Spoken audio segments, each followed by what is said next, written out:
today? If I was Pat Quinn, the first thing I'd do is resign. The second thing I would do from a policy perspective, and a more serious note, there's a few things. It's not just one thing. There's no silver bullet here. But one of the things you need to stop doing is spending. Pat Quinn does this routine where Western civilization is going to end if we don't pass his tax increase, and yet he proposes a budget for fiscal year 2010 that has a 6.5% spending increase. You know, you're talking out of both sides of your mouth. These people are not incompetent. They are lying to us. That's what you need to understand. Illinois fundamentally has a spending problem. In the last 20 years, we have general fund spending in this state has increased, adjusted for inflation, has increased at 4 times the rate of population growth. And what do we have to show for it? Do we have better schools, better transportation systems, a better business climate? No, we have none of those things. So where is the money going? What has the money accomplished? It has accomplished very little other than, again, to sustain their political power. So what we need to do is, number one, we need to not only stop the Quinn-Madigan tax increase, we need to cut taxes on productive activities like work and investment. Some of my Republican opponents are confused about beginning versus an end. Stopping the Quinn tax increase is not the end, that's the beginning. The end is cutting taxes to incentivize growth. Like I said, on work and investment. Second thing, statutory spending caps. No more politicians' promises, no more hopes and dreams, hoping that Springfield politicians will grow backbones and exercise some fiscal courage. The same thing that California did in the 1980s, the same thing that Colorado did in the 1990s that ushered in periods of explosive growth in those states during those periods, which is this.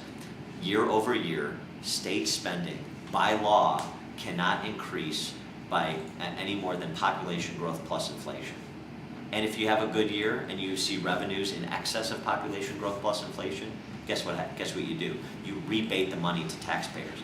No rainy day funds, no slush funds, no funny accounting games.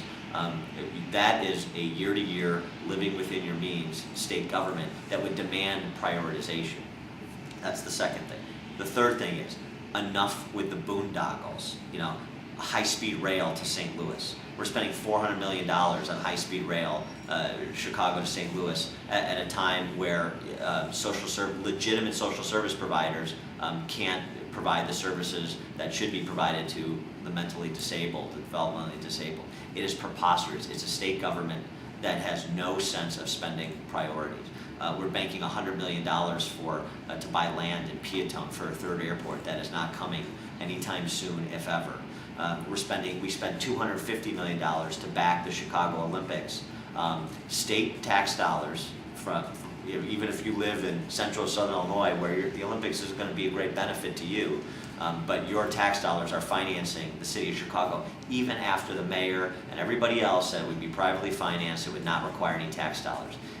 Make people live up to their promises. No more baits and switches. If they think that there's no chance that the Olympics will could ever lose money, that taxpayer dollars will never be on the hook, then number one, we don't back it. Number two, let Pat Ryan put Ann's money up. Let Mayor Daley put his money up. If they're so confident that there's no chance that taxpayers will ever be on the hook, it's nonsense. Tax cuts on productive activities, statutory spending caps, end the boondoggles, and get state government out of businesses it has no business being in. The top of that list is the Illinois lottery.